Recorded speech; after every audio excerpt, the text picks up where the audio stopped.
सतरंजा उचला का सतरंजा उचला आणि आता तुम्ही दारू उघडायला तयार नाही. साहेबांची रॅली आहे म्हणजे स्वतःच्या घरून पेट्रोल टाकून गेलो तुमच्या रॅली. 200 लोक मागतले 400 आणले. बरं लढू नको बोलू साहेबा सांग. बाहेर वाढले तिकीट मागच्या वर्षी साहेबांशिवाय मी गेलो ना याच्या जैना. बोललो मी साहेबा सांग पुढच्या देतो म्हणजे तिकीट. पुढच्या वर्षी कोणतं इलेक्शन आहे 15चं? त्याच्या पुढच्या वर्षी 5 वर्षानंतर. नक्की. हा नक्की.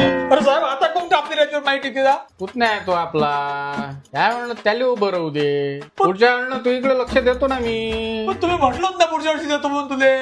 हो तू हाडाचा कार्यकर्ता आहे निष्ठावंत आहे तू पक्षाचा. नमस्कार अरे अप्पा उठू नका. नाही. कशी आहे तब्येत?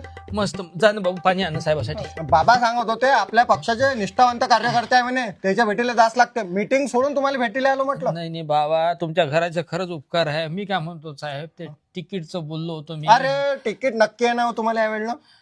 नाही आता माय तर वय गेलं बाबा पण तिकीटचं काही झालं नाही. तुमच्या नातवाले देऊ ना. नाता नक्की द्या ना नक्की तुम्हाला.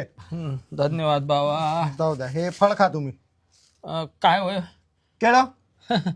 तुमच्या बाबाने हेच दिलं होतं आप्पाने हेच दिलं आता तुम्ही हेच द्या केळं. मी कार्यकर्ता